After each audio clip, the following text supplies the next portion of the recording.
The console consists of a CRT display, a RAN tablet, and a single hardware button. The display has a line generator, character generator, short vector generator, and 4 levels of brightness control. The tablet work area is the brown 10 1/4 by 10 1/4 horizontal surface. The stylus has a micro switch in the tip, which when closed allows the transmission of stylus XY position data to the computer. The hardware button near the green light invokes the system's sign-on display. Note that the stylus is handled much as a pencil or pen might be. The virtual stylus position is represented on the display by the point of light. The point follows the operator's hand motions as though attached directly to the stylus. When the pen is pressed lightly against the tablet, the pen switch closes and the system responds by providing an ink track on the display. When the pen is lifted, the track disappears. The operator's hand moves freely in 2 dimensions. Figures of random size and position may be drawn with exactly the motions used in drawing them with pencil on paper. The tight feedback and natural hand motions enhance the feeling of drawing on the display. When a symbol is drawn in an appropriate area, the system replaces the ink track by the corresponding stylized symbol. A group of virtual buttons is represented at the top of the display by the labeled areas. The system function is obtained by pushing on the corresponding area. We are about to press on the button marked File Editor. The File Editor controls graphic files. For instance, a file name may be dragged from one area to another. This sequence holds the name of a file temporarily while the file is destroyed. Then a copy of a second file is made and given the same name as the destroyed file. We may then access the copy. This scene illustrates some of the flowchart symbolism: a process box, a decision element, and a remote connector, and a flow arrow from the decision to the connector. Connectors are labeled with the convention that there may be many instances of the connector with control flowing into them, but exactly one instance with control issuing from it.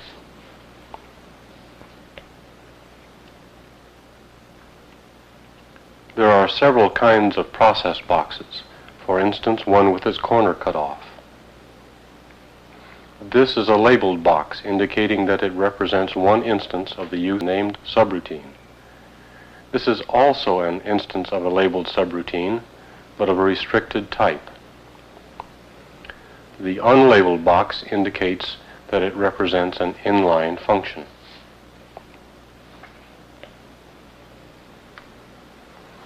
We may press on the box to discover its details. This display represents those parameters which the routine expects to be supplied to it, and some comments about the form of those parameters. The operator translates the original symbols into those he finds more convenient. For example, FOX is translated into VAR3.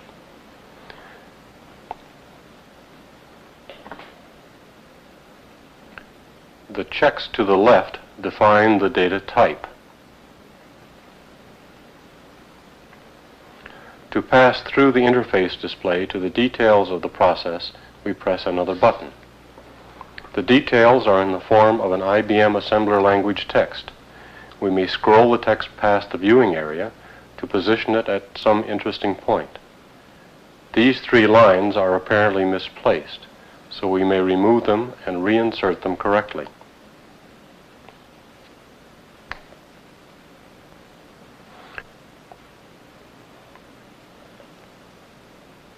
The string RCENTR is incorrect. We erase the R and then the blank. The text is automatically readjusted. The word should be centroid, so we indicate an insertion caret and print OID on the dotted line. Erasing the caret causes the OID to be inserted between the R and the parenthesis. Below, the characters comma R4 are no longer needed, so we erase them and also the resulting blanks. We may then decide to insert a blank line between two existing lines and add some text. In this case, the expression add to R11 the contents of the cell BASE, base.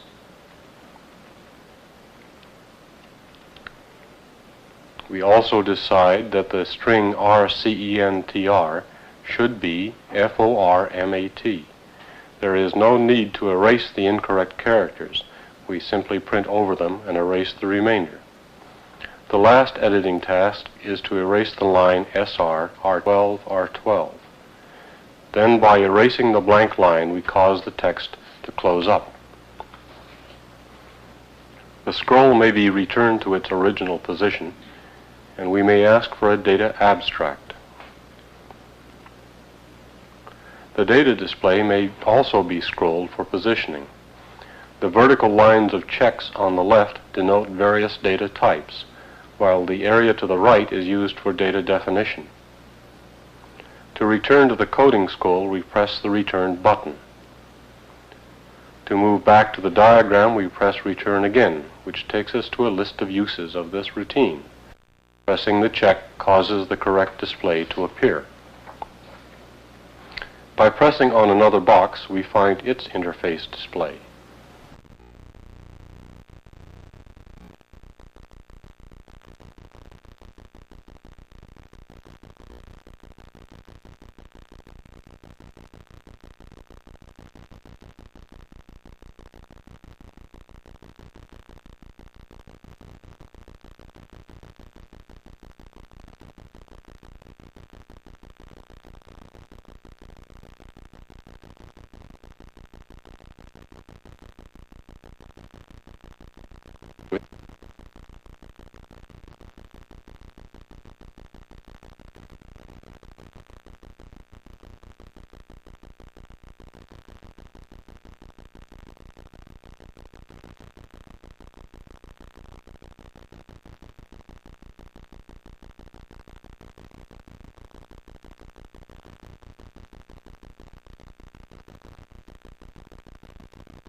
Which is quite simple.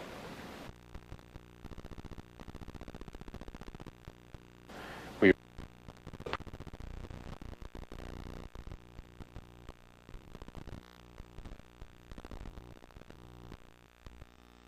list takes us back to the topmost level, where we may start edit the flow diagram. First we erase flow arrow, then move the connector out of the way so we may draw a box in its place.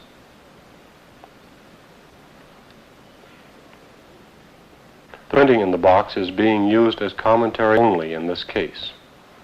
The box is slightly too large, so we may change its size. Then draw a flow from the connector to the box. Attach a decision element to the box and draw a flow from it to scan. We then erase the flow arrows attached to the process post new area and move the box to a new position.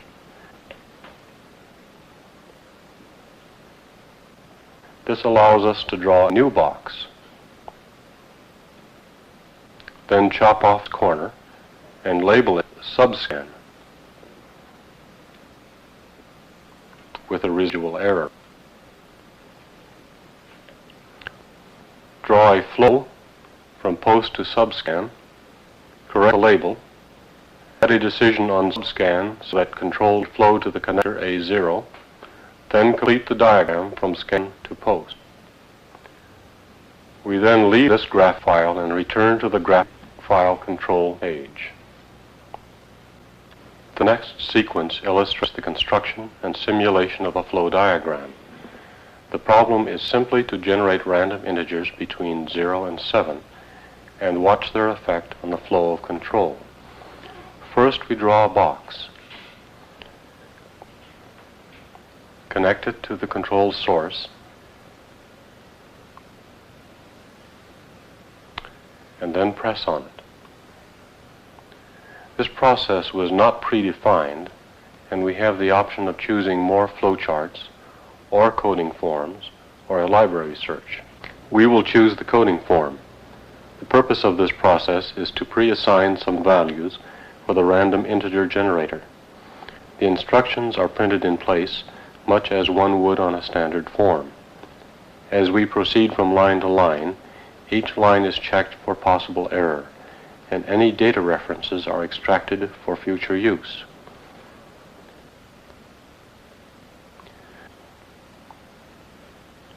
Note on this last line the sequence exit n parenthesis minus parenthesis. Again, we press the upper left corner to return to the diagram. Notice the minus sign. Then we draw another box in an arbitrary area, connect it to the previous one, and mark the minus sign. This process is to be labeled RANDOM, random. It is the process that will draw the pseudo-random integers. Because the process has been predefined in this file, when we press on it, the translation display appears to be filled in. In this case, the translation is quite simple and requires just 2 parameters. To return to the diagram, we press return. Then draw a decision element on random, label it, draw a remote connector, and modify it to represent a switch. Control flows from random to the switch. Label the switch with a name and a variable subscript. To provide a terminal for each value of the subscript, we draw 8 remote connectors and label each with the same name as the control switch and subscript each with a numeric value from 0 to 7.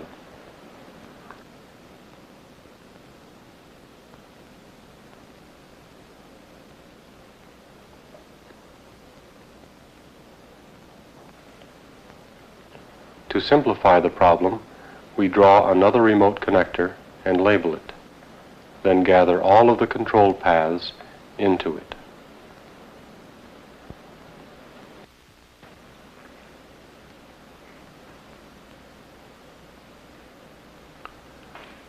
Note that this connector has no control flowing from it.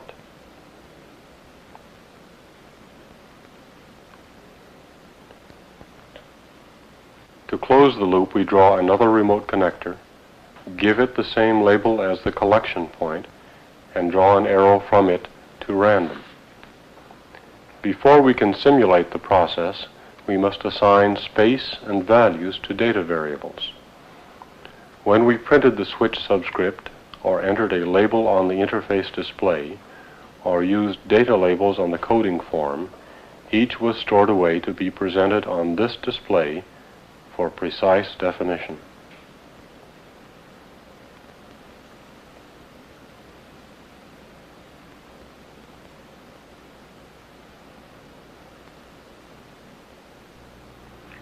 After completing the data definitions, we return to the diagram and ask for the simulation mode. The new display at the top is a variable speed indicator. Control flows through the preconditioning code to draw an integer and on through the switch to a connector, to the collection point, and back to repeat the cycle.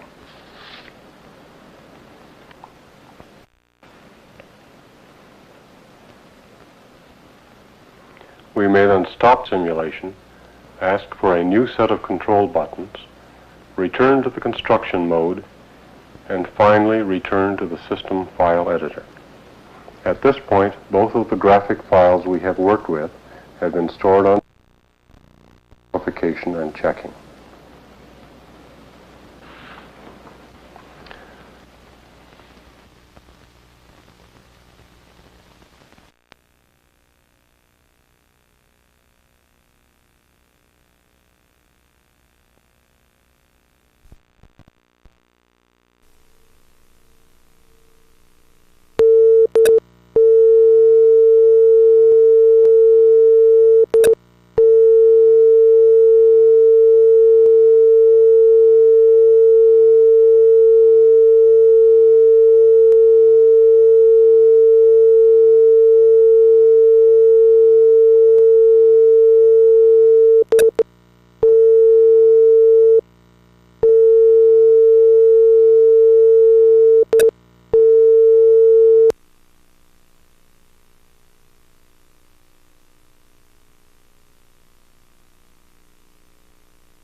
program that I described to you is quickly characterizable by saying, if in your office you as an intellectual worker were supplied with a computer display backed up by a computer that was alive for you all day and was instantly responsive,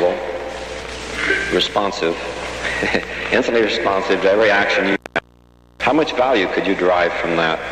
Well, this basically characterizes what we've been pursuing for many years in what we call the Augmented Human Intellect Research Center at Stanford Research Institute. So look what else we can do in here. I've got this file that's structured. If I want to see what's in there, I can walk down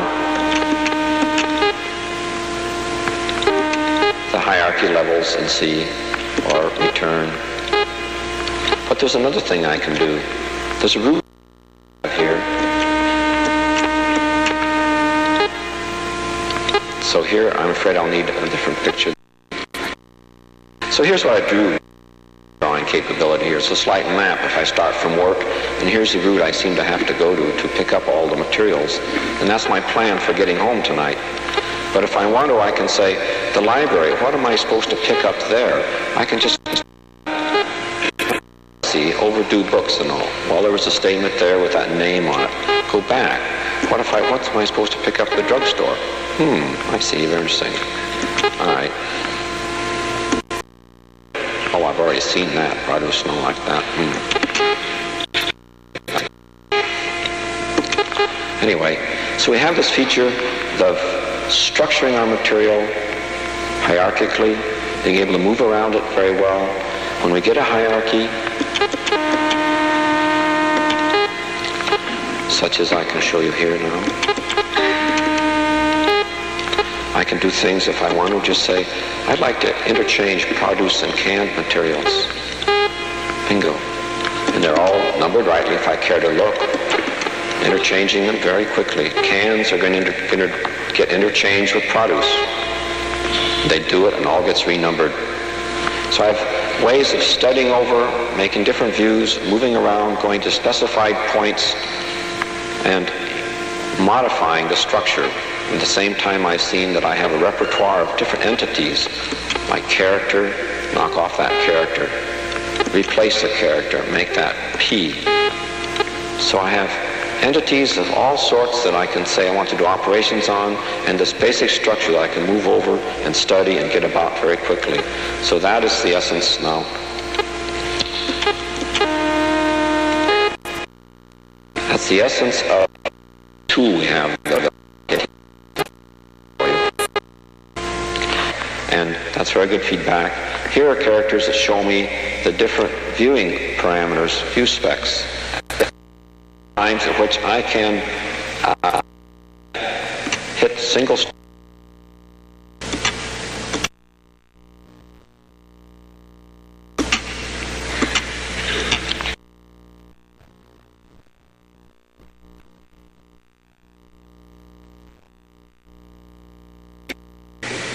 So I can say, all right, I'd like to go to produce, but I'd like to go to produce, they get big, I'd like to say, and let me look just that low.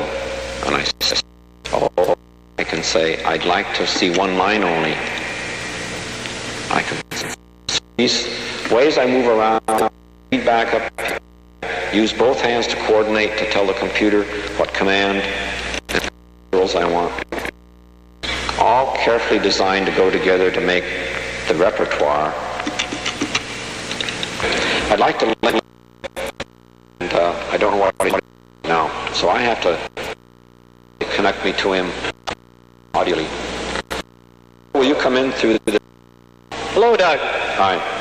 I need to know what terminal you're on, Bill. My text. And so this special thing, if I switch this display, he sees my text, so I'll execute it. It does, but when running out in my text, he'd like to have something to say about it, so we put on him a tracking control. So he's sitting in Menlo Park looking at this, and he can be reserved for me the right to control and operate on this. So my bug is more powerful than yours. But we can have, yeah. That's what they call a bug fight. All right. So, examples, and setting up in collaboration here so that information, and we set up now, and it will be very handy to work with each other. And maybe later I can hand you the chalk, or like saying, here, you control it. But let's stay this.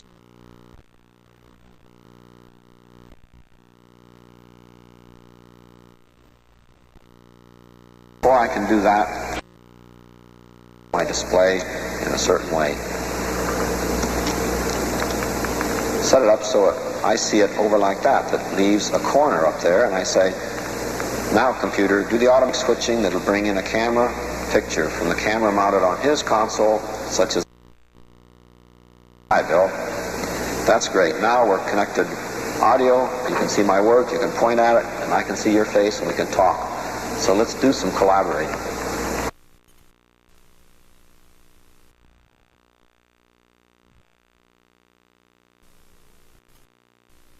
Where we may start to edit the flow diagram. Then move the connector out of the way so that we may draw a box in its place.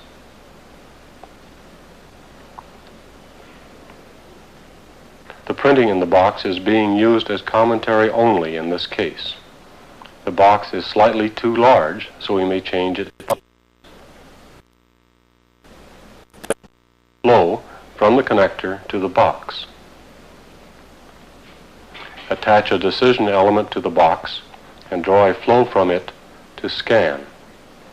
We then erase the flow arrows attached to the process post new area and move the box to a new position.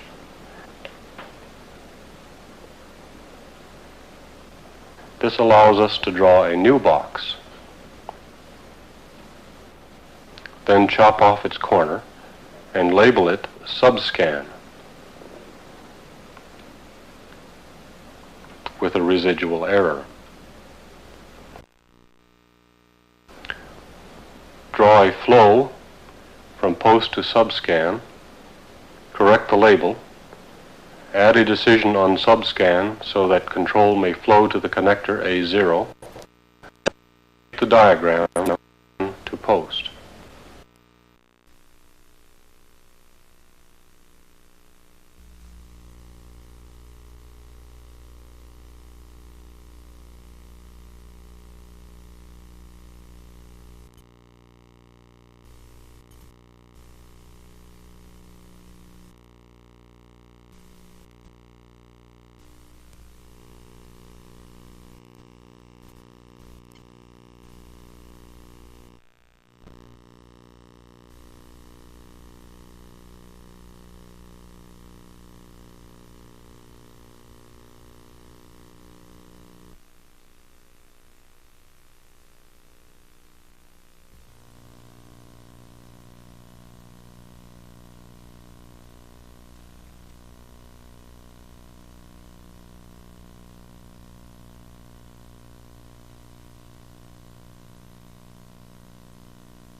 decided to teach her own class of 7th graders.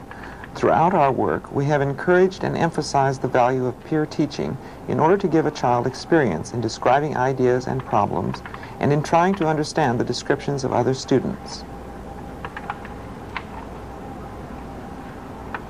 Okay, if you want to get a box, you can write on the screen, see that you can take the right box and do it, right? Okay.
made called Gallop.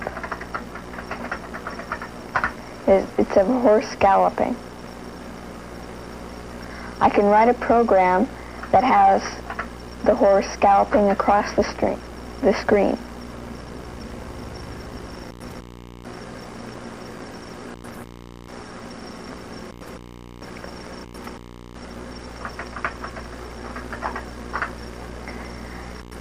The horse again.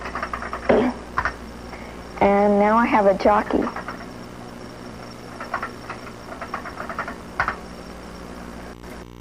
Superimpose the jockey on the horse to make a racehorse.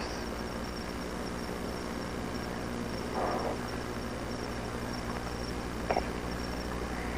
Now I can have the jockey and the horse run across the screen by making another program.